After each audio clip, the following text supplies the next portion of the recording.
All right, this is the Personnel Committee meeting for the City of Green Bay on January the 10th at 4:32 p.m. Roll call, Alder Galvin is here, Alder Hutchinson, Alder Burnett are all here, and Alder Johnson is not here yet. I'll entertain a motion on the agenda. Move to approve. Second. All those in favor say aye. Aye. That passes unanimously. Entertain a motion on the minutes. Move to approve. Second. All those in favor say aye. Aye. Aye. Aye. That passes unanimously. On to regular business, item E, number 1, consideration with possible action on a request to fill the following replacement positions and all subsequent vacancies resulting from internal transfers. I'm an accounting assistant with the Parks Department. Does anyone have any questions for staff on this? If not, I'll entertain a motion. Move to approve. Second. All those in favor say aye. Aye. And that passes unanimously. Item B, start over. Administrative assistant with community and economic development. Anyone have questions for staff? Yes. Just one thing, there's a clerical error. It should say administrative clerk on there. Clerk? Okay. So noted. Any questions for staff on this? If not, I'll entertain a motion. Move to approve. Second. All those in favor say aye. Aye. And that passes unanimously. Consideration with possible action on a request to reorganize the Public Works Parking Division. Staff. Okay, I'm going to turn this over to That was actually kind of funny. Joe. Yeah, there's no one behind you. You're stuck. Yeah, sir, if you would, please. Thanks, Chris. Thank you. A parking division, just like everyone else, has had a lot of experiences since the COVID pandemic started back in early 2020. One of which is, of course, has been loss of occupancy in the ramps because people have been working from home. Along with that has been the activity in the job market, where we've had some turnover and had extreme problems finding replacement people, and we're still down people all these years later. So because of the lower occupancy in the ramps and parking lots, what we've seen is obviously less activity for maintenance. And along with that, with our vacancies, we've been able to do what we need to do with less people. And parking division has, for our maintenance staff, we have parking building technicians, basically custodians. They used to be called custodians. We upgraded them to a different title. And the parking maintenance technicians, which are the people, they do maintenance functions, basic maintenance functions, but they also do a little more technical maintenance on the access and revenue control equipment. I mean, they don't go in and rebuild them, but just your maintenance, daily routine stuff. Well, probably about almost 90% of their jobs overlaps. We looked at, we don't need as many parking building technicians, and why don't we take the remaining 2 parking building technicians of the 4 that we have staff, and just make everyone a parking maintenance technician, and have them do all the jobs and job overlaps, and we can have all the coverage, but need less people. So that is our recommendation, our request, and proposal is to take our 2 vacant parking building technicians, don't fill them. Take the other 2 parking building technicians, reclassify them as parking maintenance technicians, and then we have 6 parking maintenance technicians that will do all the maintenance in our parking structures and lots. We took a look at this. We can function quite readily for a while, even with our occupancy going back up. Right now, our parking system's at about 60% of where it was for occupancy before the COVID pandemic started. We don't expect in the new business cases with a lot of typical working from home staying. We see a lot of the businesses doing the hybrid work. So, at some point in the future, maybe we would need more staff, but right now, it's not economically or even functionally necessary to have 8 maintenance people, we can do 6 quite well with room for expansion. All right, and I see it says here that you've got parking maintenance technician nights are currently, 2 positions are currently vacant. Mhm. Parking building technicians, 2 are currently vacant. Mm-hmm. So you still want to add 2 more people for the vacancies that exist, is We're- that correct? Yes, I think is there 4 vacancies? Mhm. We want to fill 2 of the vacancies, not all 4. The other 2 will go away. So we'll have our nighttime parking maintenance technicians, they do, the maintenance Sure. in addition to enforcement of the overnight on-street parking Okay. in ordinance. And then the other 4 now would be 6. We'll do 8-hour shifts, Monday through Friday, every 6th Saturday, and then the shifts varying, starting as early as 6, ending as late as 8:30 at night. So we have the coverage during the activity. So you're looking to go from 12, which is what was budgeted, down to 10. Correct. You don't want to eliminate those positions, just hold them open? No, we were asking to eliminate them You from want the to eliminate table of them gone, organization. so if the need arises in the future, you'd have to come We would back and ask for that. reevaluate that, right. All right. Does anyone have any questions for staff?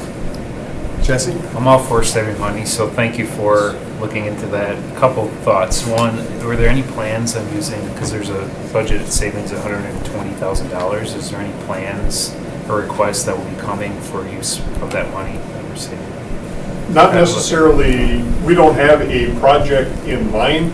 Any savings that we would realize on salaries winds up going to the parking capital account, which then is used for capital projects. $126,000 is a fair sum of money, but not enough to fund a major project. But one of the things we do want to remind the committee about, we are currently in a revisitation of our downtown parking study, which was last updated in 2013. We do anticipate that there are some recommendations that are going to have capital needs coming out of that. So this money goes into that fund to help offset the need for parking division to borrow money for capital projects in the future.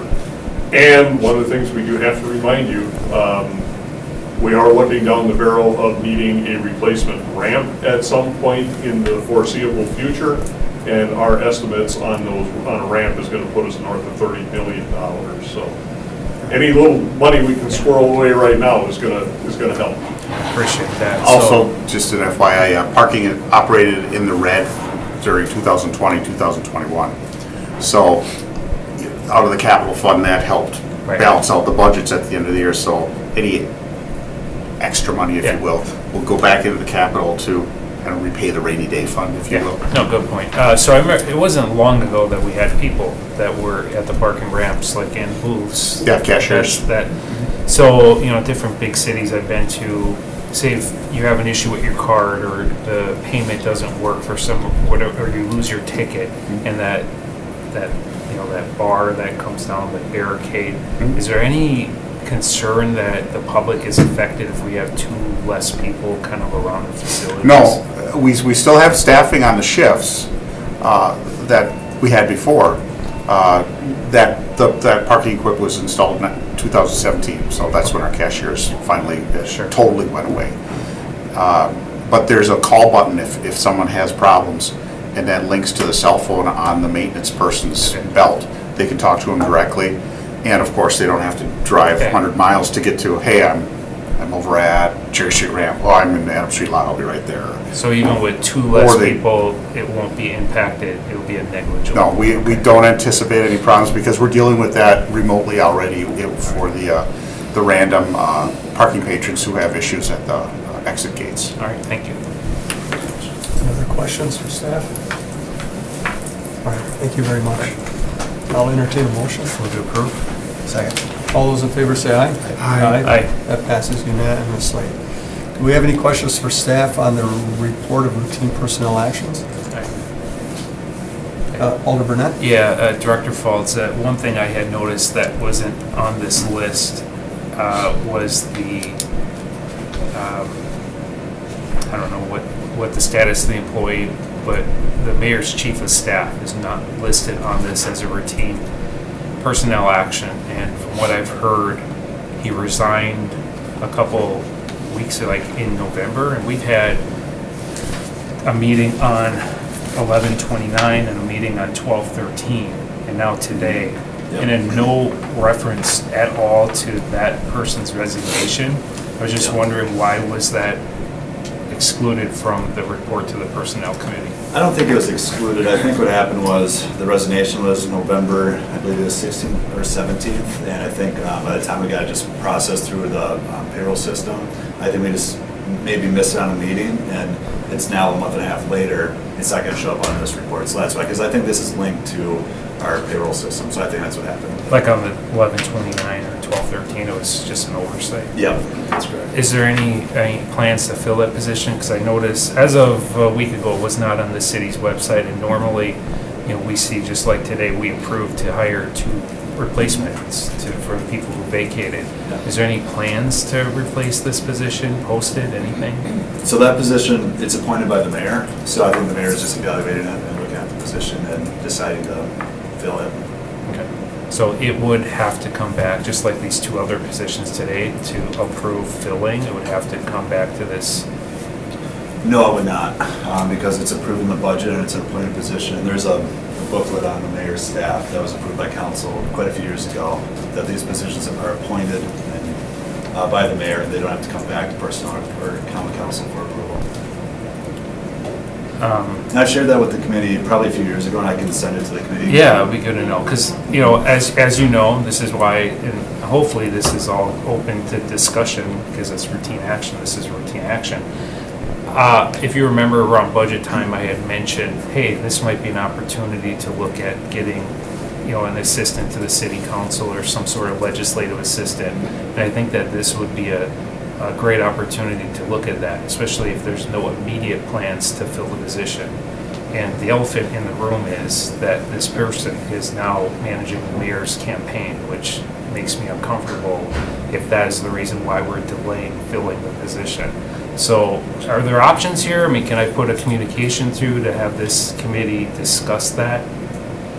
Yeah, you can put a communication. I know there's a lot of discussion at the council at the budget time to keep positions open to save funds for the city. So that's going to be up to the council to decide what to do. Yeah, and I'm fine with that. I guess my suspicion is that the position is being held so that the person can be hired again. That's just the elephant in the room. That's the way I feel about it. And I just wish the communication would have been better to the council, because part of the chief of staff's job description is to support the council. Now, that could be support the council during city council meetings.